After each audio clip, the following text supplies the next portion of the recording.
اليوم.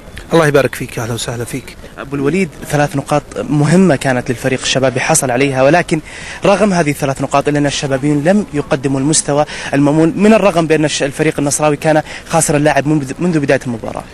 والله يعني المباراة كانت مشحونة نفسيا شوي بزيادة، مع أن كنا قلنا اللاعبين من أسبوع، وبالعكس احنا كنا هادين جدا، بلغنا جميع اللاعبين المباراة 3 نقاط لعبوا، وإن شاء الله أن الله يوفقنا والحمد لله. أهم شيء في مباريات زي هذه هو ال3 نقاط، بغض النظر عن المستوى. المشوار طويل ولسه الدوري ما انتهى حتى الآن. أما قضية خسارة النصر فهي خسارة، يعني خسارة النصر الطرد يعني كانت مستحقة ومفروض تكون ضربة جزاء أيضا، لكن الحكم أعتقد أنه ما وفق في تقديرها إطلاقا. طيب أبو الوليد، تحدث اليوم الفريق الشبابي كان ناقص لعيبة كبار، نذكر كاماتشو، طارق تايب، زيد المولد، أيضا ناصر الشمراني شارك وأصيب. هذه الأسماء أبو الوليد أثرت على مستوى الفريق الشبابي اليوم؟ لما تفقد 4 عناصر رئيسية وأساسية، لو يعني لو جت لأي فريق أعتقد أنه حينهار، ومباراة حساسة ذي ونفسية، ومباراة فيها ضغط نفسي، ويكون فاقد ال4 الأساسيين هذولا، أنا أعتقد أنه حياخذ هزيمة كبيرة. لكن نادي الشباب احنا عدينا أنفسنا من بداية الموسم، من بداية كل موسم، أنه عندنا لاعبين وعندنا فريق احتياط وعندنا فريق جيد ثاني، والحمد لله أننا قادرين إن شاء الله نقول كلمتنا.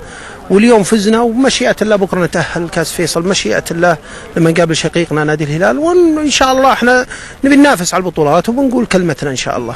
أبو الوليد، تحدثت عن شحن اللاعبين في هذه المباراة من أسبوع تقريبا، من الذي شحن اللاعبين لهذه المواجهة؟ بالنسبة لنا ما أحد شحن، احنا بالنسبة شفت لاعبنا، لو كانوا لاعبين مشحونين لما استعادوا توازنهم، كل ما يسجل النصر هدف يعيدوا التوازن بهدف آخر، عرفت معاي؟ بالعكس، هذا دليل ان اللاعبين مهيئين، عزلناهم تماما، عزلناهم عن الجو العام.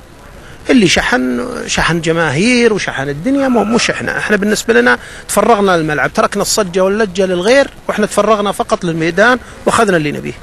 النصراويين يذكروا بأن يجب على الفريق الشبابي أن يشكروا الحكم على هذه النتيجة.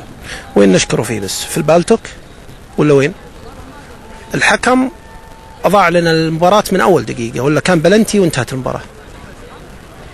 عيال عطيف ايش اللي صار فيهم؟ آخر مستجدات عيال عطيف. عيال عطيف تأكد عيال عطيف انه بمشيئة الله بيكونون شبابيين، واللي حلم فيهم واللي كثر احلام ووعد جماهيره خسران معنا. ومن اراد، سواء فريق محلي ولا فريق اجنبي، ممكن انا اتكلم عن فريق خليجي ولا شيء، اللي كان يبغى عيال عطيف ويغازلهم ويبيهم ويحرص على شراء عقودهم، انا اقولها بكل ما عنده الا البلاي ستيشن، يروح يلقى عيال عطيف بفريق ويضمه فريقه بالبلاي ستيشن فقط. كلام جميل صراحة بالوليد، لكن إلى الآن هل وقع عيال عطيف على العقد الجديد؟ لا حقيقة باقي تفاصيل بسيطة، وإن شاء الله ننتهي معه. يعطيك العافية. ألف شكر. نشكر